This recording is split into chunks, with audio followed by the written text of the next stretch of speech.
You must do more in life than you know the theories of how things are supposed to work. In a free enterprise system, you must act to make things happen. Only applied knowledge counts. So how do you go about bridging the gap between knowledge and action? Is there any third compound that can act as a catalyst?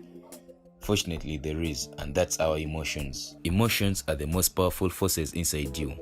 And under the power of emotions, human beings can really perform heroic activities. To a great degree of civilization itself can be defined as the intelligent channeling of the human feelings. Emotions are the fuel and the mind is the pilot, which together can propel a ship of civilized progress. The emotions that cause people to act are basically four. Each or a combination of several can trigger the most incredible activities. The day that you allow these emotions to fuel your desire is the day that you will turn your life around.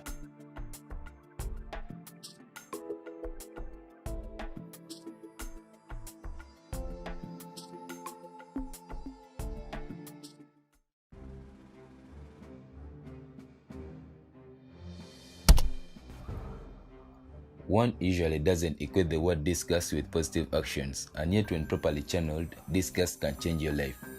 The person who feels disgusted has reached a point of no return. He or she is ready to throw down a gauntlet at life itself and, I have had it all. That's what most people say after their humiliation experiences. I have had it all.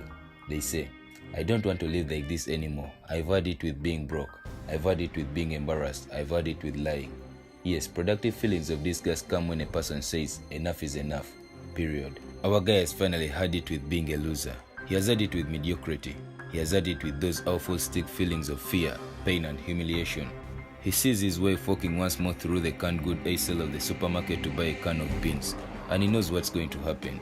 He knows she will look at the brand that costs 69 cents and the brand that costs 67 cents. And he knows all too well the reason as to why she'll pick the cheaper one, just only to save 2 cents. 2 cents. Our guy is sick inside. I have had it with being on my knees in the dust looking for pennies. Why are you not living like this anymore? Look out.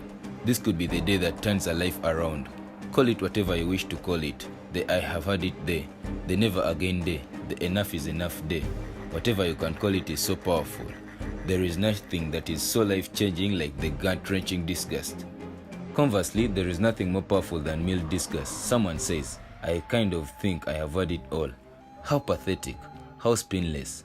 There isn't enough fuel in that kind of emotions to propel a toy boat in a bathtub.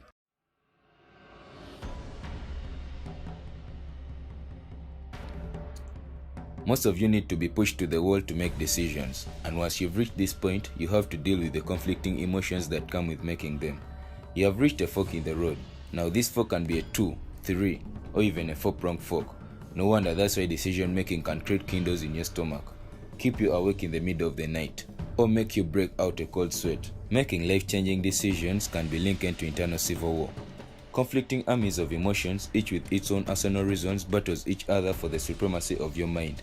And your resulting decisions, whether bold or timid, well thought or impulsively thought about, can set the course of action or blind it. I don't have much advice to give you about decision making except this.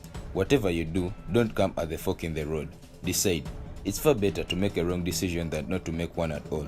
Each of you must confront your emotion turmoil and sort out your feelings.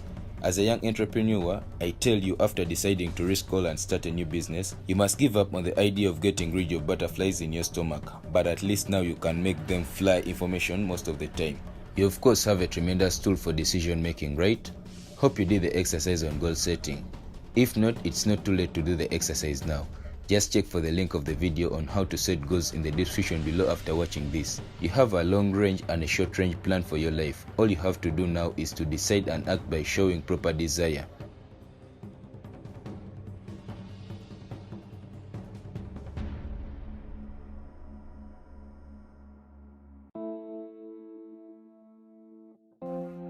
How does one gain desire? I don't think I can answer this directly because there are very many ways, but I do know 2 things about desire. 1. It comes from the inside, not the outside. 2. It can be triggered by the outside forces. Almost anything can trigger desire. It's a matter of timing as much as preparation. It might be a song that tugs at heart. It might be a memorable someone. It might be a movie, a conversation with a friend, a confrontation with an enemy, or even a bitter experience. Even a video such as this one can trigger the inner medianism that will make some people say, I want it now. Therefore, while searching for your hot buttons of pure desire, welcome each and every positive experience into your life. Don't erect a wall to protect you from experiencing life. The same wall that keeps disappointment also keeps out the sunlight of enriching experiences. So let life touch you. The next touch could be the one that turns around your life.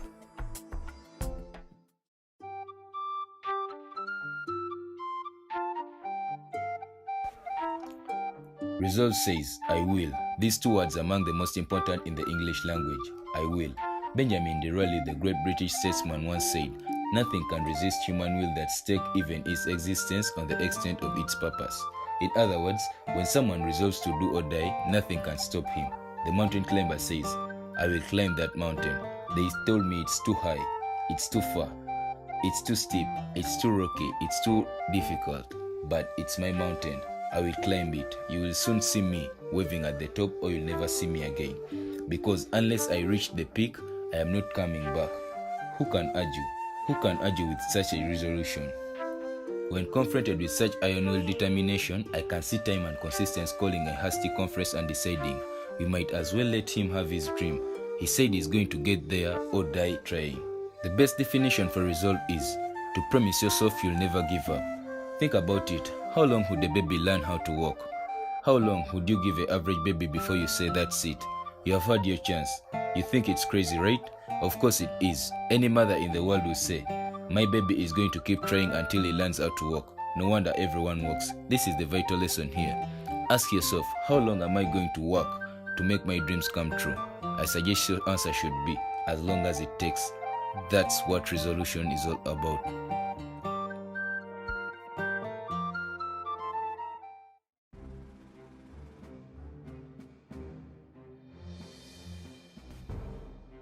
Knowledge fueled by emotions equals to actions.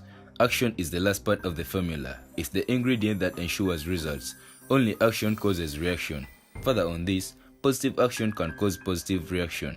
The whole world loves to watch those that make things happen, and it rewards them by causing waves of productive enterprises. I stress this because today I see many people who are really sold on affirmations, and yet there is a famous saying that says, faith without action serves no purpose. How true. I have nothing against affirmation as a tool to create action. Repeated reinforce a disciplined plan. Affirmation can really help you create wonderful results. But there is a very thin line between faith and folly. You see, affirmations without actions are like beginnings of self-delusion. It's like a sales executive who comes out of a sales meeting all revived up and says, I am going to be the best in the business, but puts no disciplined thoughts or actions behind his words. He might end up as well walking west looking for the sunrise.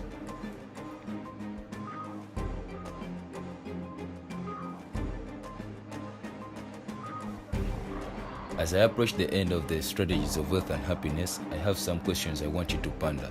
The first is, why should you try? Children often ask why questions, and this is an important question. Why? I mean, why get up early? Why work so hard? Why read that many books? Why make that many friends? Why go that far? Why earn that much? Why give that much away? The best answer to the question, why should you try, is our second question. Why not? What else are you going to be doing with your life? Why not see how far you can go? Why not see how much you can earn, or read, or even share? Why not see what you can become, or how much you can grow? Why not? After all, you will be here until you go. Why not stay in style? The third question goes a bit further. It demands, why not you? Some people have done the most incredible things with a limited background. Some people do so much well that they get to see it all. Why not you? Why not shopping on the 5th Avenue in the New York City, staying on the Wardrobe or the Plaza or the Calisale, having a sliced roast goose on the bed of apple straddle at Lucho's?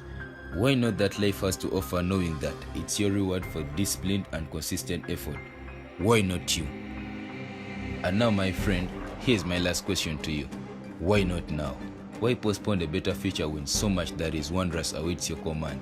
Get at it today. Get some new books. Make a detailed goal plan. Take a millionaire to lunch. Find some new ways on how you can increase your productivity. Develop a lifestyle of generosity and love. Make some new efforts to believe in yourself and get moving. Finally, ask for the Lord's help. Yes, I believe our future success is entirely up to us, but I also know that there is need of spiritual sustenance, especially when our resolved weaknesses are faced by adversities.